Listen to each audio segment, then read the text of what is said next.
Do you have any practical questions before I play the tape?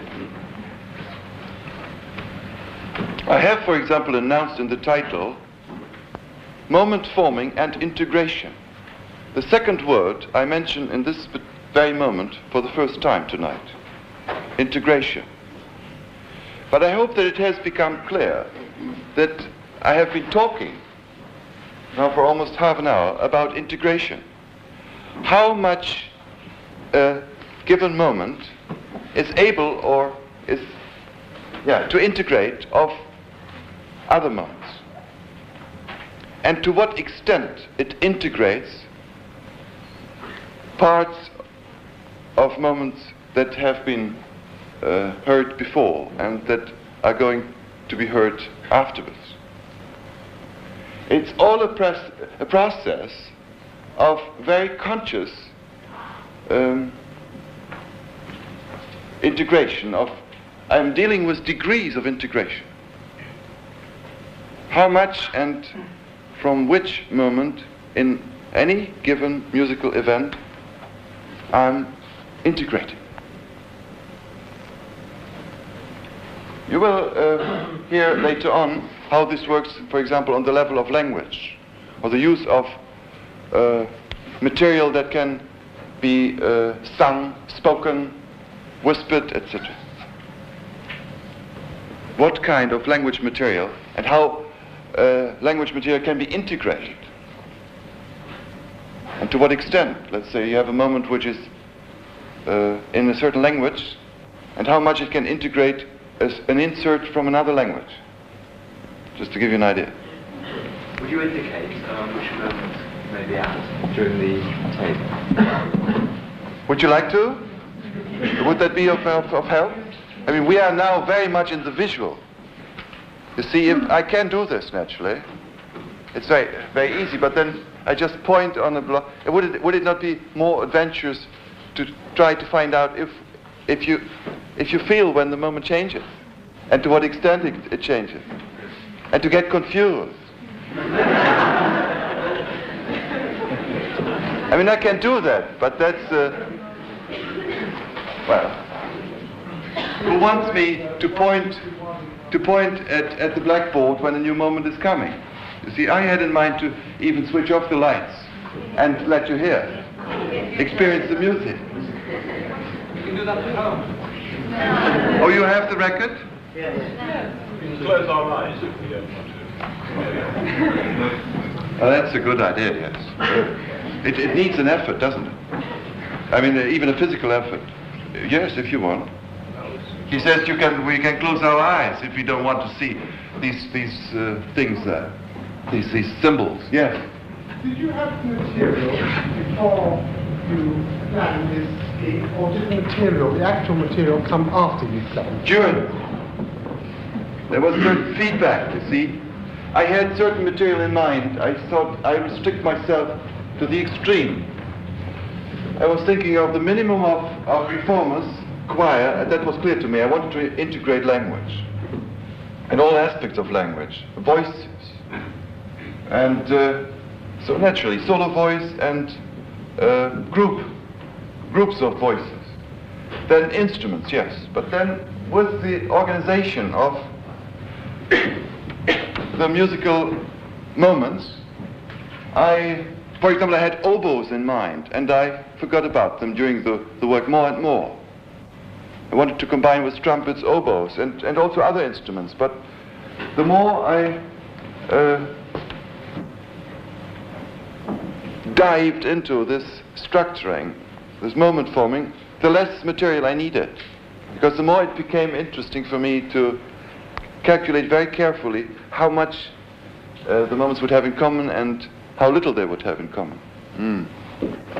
The choice of material then was firmly related to the structuring of the musical entities, yes. I do think it would be more interesting if you followed your own idea and you switched out the lights and then the total music. Yeah, there's a gentleman who says it would be more interesting if I would, if I would switch off the lights and you would try to experience Because what one does... Because this is so simple now. I treat you now like in a kindergarten, you see. I say, here. If I do this, then you say, aha, yes, naturally. It's the aha effect, as we say. How do you express the pitch of your music in notation? And is there any connection between orthodox notation and the way you write your music? Give me an answer yourself after what I have said. What would you imagine an extreme verticalism, homophony, and periodicity?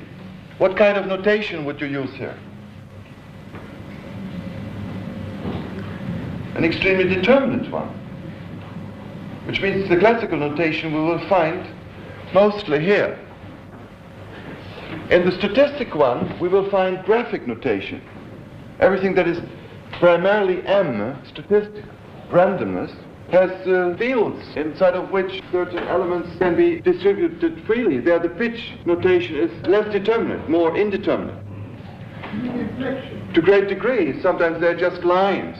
Or for the choir, I just say this is the highest, this is the lowest. I assist them without note lines, and I make boy, ba, ba, ba, do, etc.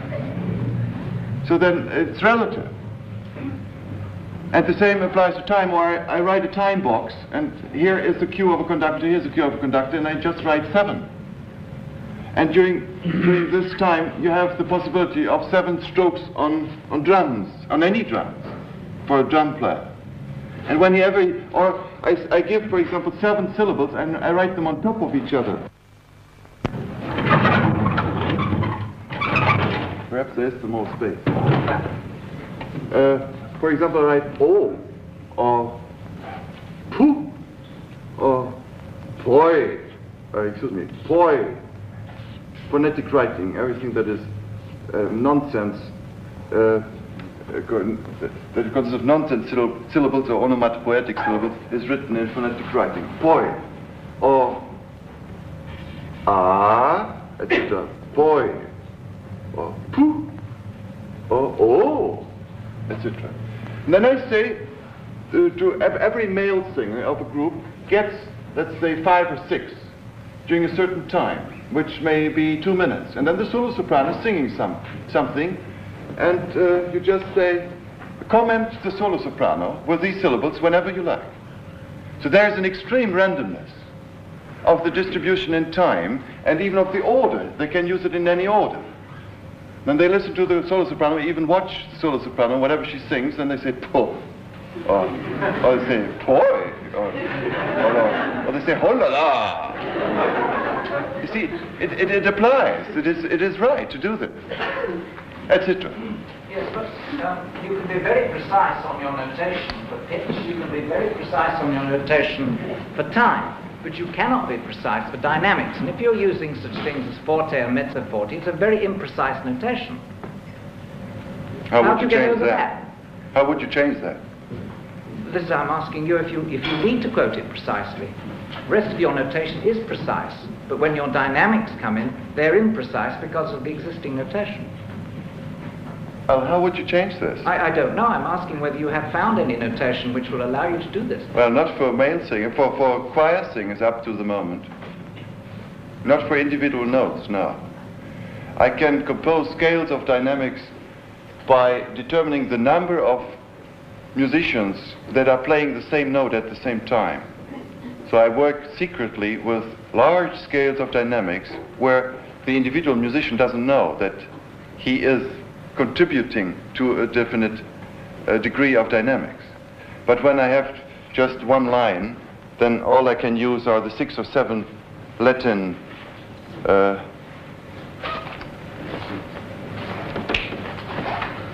letters, M, F, M, P, or P, or F, and double F and double P in order to indicate levels. This is a historical fact. I have mentioned this several times. We have a natural hierarchy in music.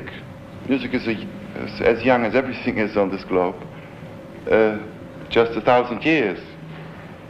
We know a little about notating sounds and their characteristics. So in the pitches, they started with the pitches. So the pitches are the most precisely notated nowadays. Then much later, 200-300 years, they started to notate durations more precisely. Again, 200-300 years, they started to notate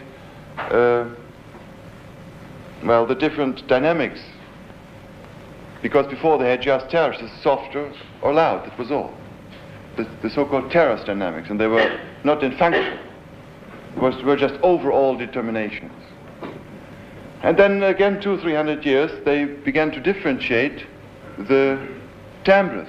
And in the middle of this century, I started to notate the direction and the speed of sound in a space, from where it comes, and I'm trying to find new ways of notating movements in a given space for sounds, and a complete new notation.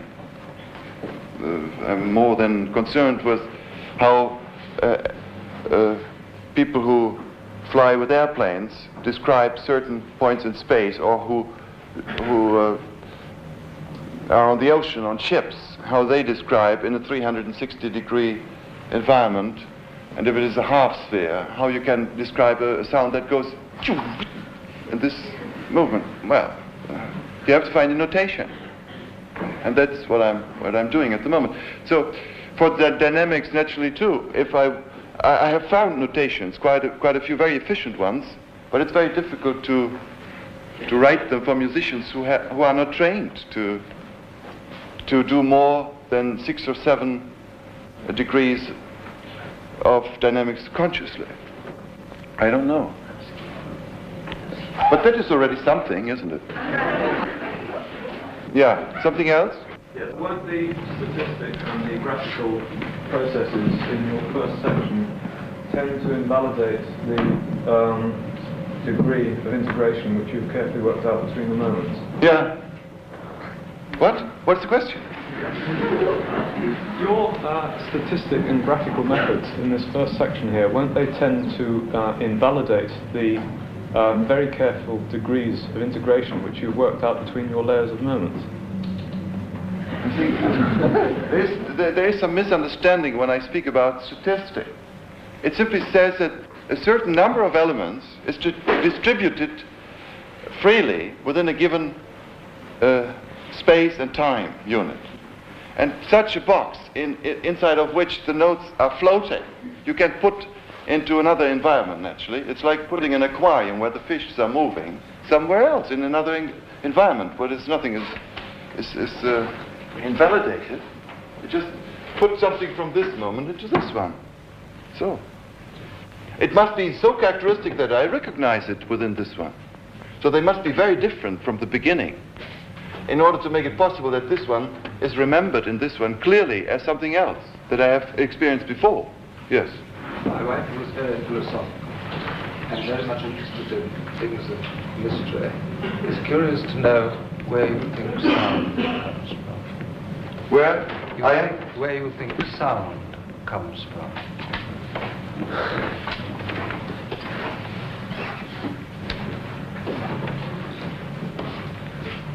Sound comes from the atoms. They're shaking, trembling.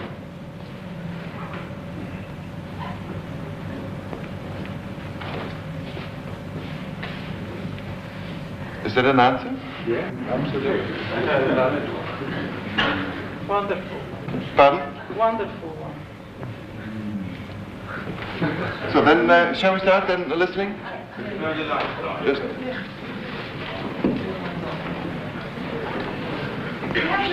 We don't have the speakers to listen to them with.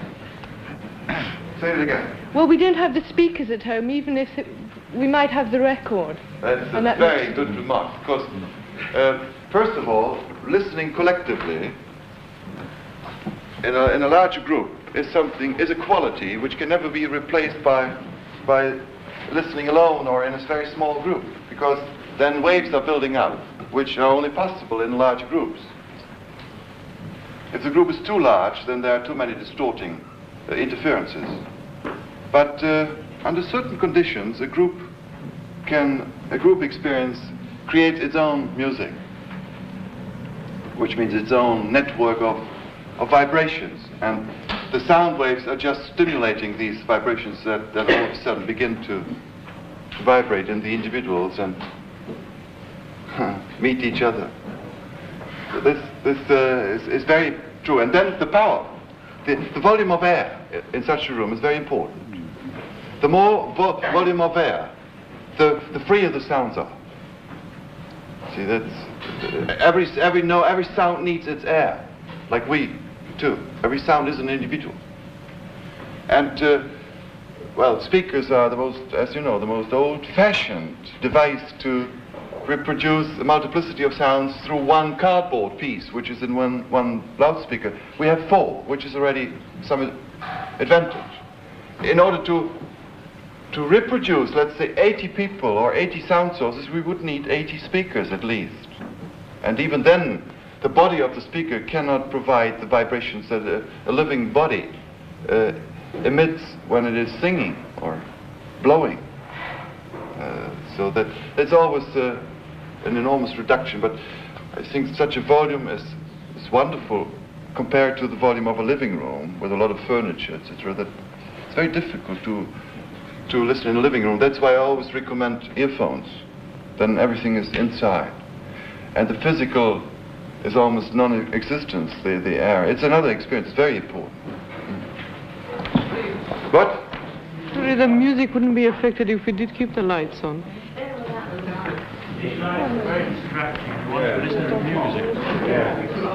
Once the music would be affected, if they'd like. Okay. We make an experiment. We do it now, as I thought it would be nice, and then we have a second tape, and then you will decide again. We'll switch them up.